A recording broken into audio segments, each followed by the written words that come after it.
আজকে রমজানের প্রথম জুমায় আমরা চলে এসেছি সেই উপনিবেশ আমলের খুব আলোচিত জায়গা আরমানিটোলা।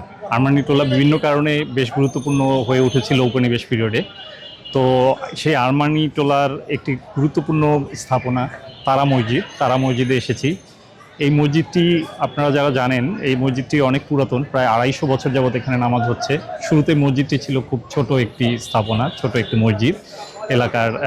ছোট মসজিদটি 1926 সালে রিনোভেশন করা হয়। এই মসজিদটি 18 শতকের শেষের দিকে 1770 সালের পরবর্তী সময়ে স্থানীয় প্রভাবশালী ব্যক্তি গোলাম মির্জা পীর এটাকে প্রতিষ্ঠিত করেন এবং মসজিদটি স্থাপন করেন। এবং পরবর্তী সময় 1926 সালে আলিজান ব্যাপারী এটাকে সংস্কার করেন এবং তখন তিনি চীন থেকে কিছু পার্সিন এবং টাইলস, জাপান থেকে টাইলস এনে এটাকে রিনোভেশন করেন। এবং এই মসজিদটি এখন পর্যন্ত কালের সাক্ষী হয়ে দাঁড়িয়ে আছে। মসজিদটি আকারে ছোট হলেও এর ঐতিহাসিক ব্যাপ্তি অনেক বড়।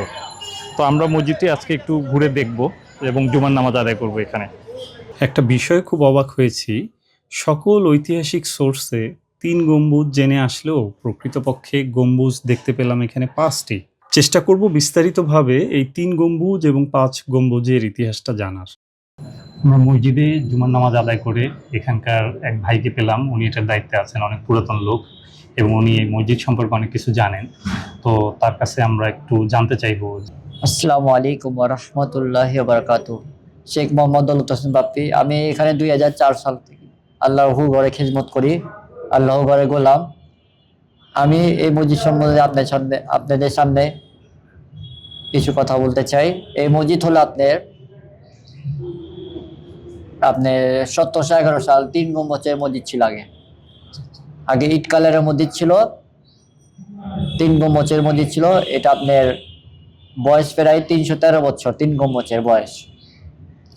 এটা আপনার প্রতিষ্ঠাতা ছিলেন মির্জা গোলাম পীর। তিনি 1860 সালে তিনি ওফাত হন। তারপরে এটারে সৌন্দর্য বরণ করছে, কারুকার্য করেছেন আলীজান ব্যাপারী দাদা সাহেব। তার মহট্টলি, তার বাড়ি নিজের। তিনি এটারে ব্যবসায়ী ছিলেন অনেক বড় আলীজান ব্যাপারী। তিনি এই জাপান থেকে ক্রিম কালার টাইলসগুলো আনছে। ক্রিম কালার টাইলস জাপানে একটা পাহাড় আছে, বাহিরে একটা জাপানের পাহাড় দৃশ্য আছে, ওইটা নিয়ে নিন আপনার ভিডিওটা। আর আপনার এই সিরামিক আপনার বাংলাদেশি কাজ ভাঙ্গা বোতল কেটে কেটে সুন্দর করে সাদা আঠা জাতীয় সিমেন্ট দিয়ে এটারে লাগাইছে সুন্দর করে। এটা আপনার ফুলের ডিজাইন করছে, আবার আপনার ফুলের যে টপের মতন ডিজাইন করছে এই মসজিদে। তারপরে আপনার এই মসজিদ আপনার গম্বুজ আপনার 3টা ছিল আগে। তারপরে আপনার এটারে আপনার 2 গম্বুজ বানানো হয়েছে। আপনার 1985 সালে উদ্বোধন করেছেন হোসেন মোহাম্মদ এরশাদ সাহেব দাদায়। 1985 সালে উদ্বোধন করেছে। হাতের পশ্চিম দিক ঢুকতে হাতের বাম দিকের 3 গম্বুজ ছিল 1711 সাল। পশ্চিম দিক ঢুকতে হাতের ডান দিকের 2 গম্বুজ ছিল আপনার 1985 সালে উদ্বোধন করেছেন 2টা গম্বুজ। মোট হলে এখন হলো আপনার 5 গম্বুজের মসজিদ। আগে ছিল 3 গম্বুজের মসজিদ, এখন হয়েছে 5 গম্বুজের মসজিদ। আর এটার আপনি কিছু অনুদান করছে ডিসি সাহেবের কাছে। এটার মতুলির ডিসি এটা বরাদ্দ করছেন, বছরে 3 লাখ টাকা প্রতি বছর ডিসি সাহেবের দেয়। এটা অক্ষ করেছেন। তারপরে এই মসজিদের ভিতরে এক কাতারে 40 জন মানুষ নামাজ পড়তে পারে। 3 কাতারে আল্লাহ আপনি যা 120 জন নামাজ পড়তে পারে এই মসজিদের ভিতরে। বাহিরে অংশ আরো 5 বেশি, 45 জন বাহিরে। আবার এর বাহিরে আবার 50 জন করে নামাজ পড়তে পারে।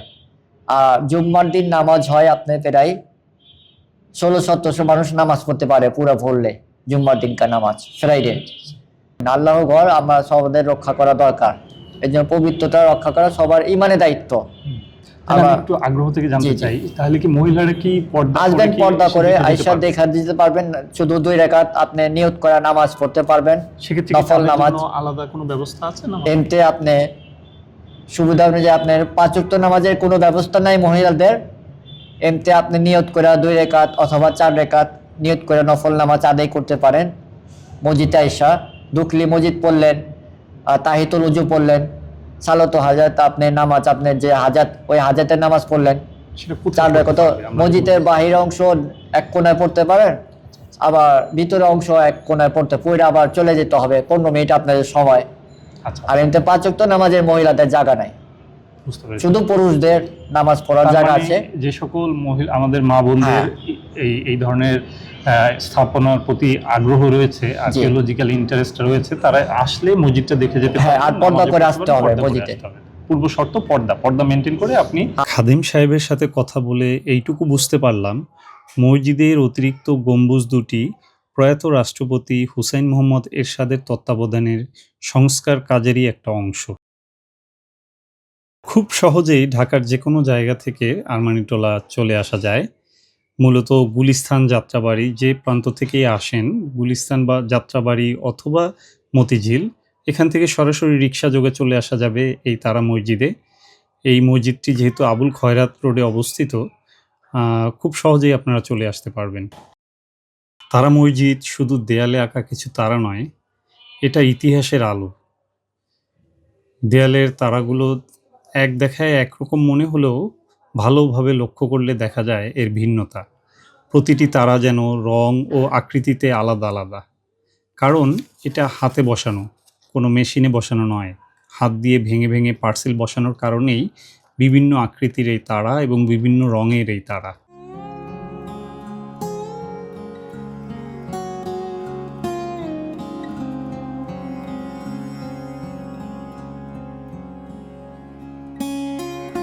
এটা কথিত আছে, পুরো মসজিদের সবচেয়ে মূল্যবান পার্সেল দেয়া হয়েছে মিম্বরের দেয়ালে।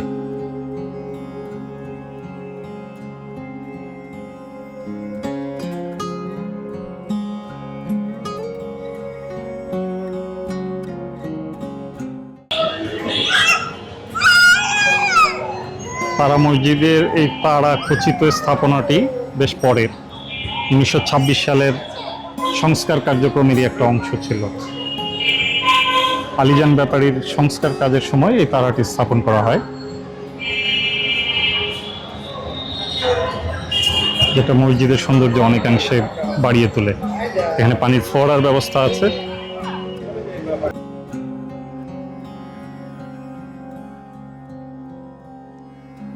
তারা মসজিদ দেখতে যেয়ে সহকর্মী জিয়া ভাই ঘুরিয়ে দেখালেন স্যার সলিমুল্লাহর সমাধিসৌধ, দেখালেন 650 টাকা কেজির গরুর মাংসের দোকান,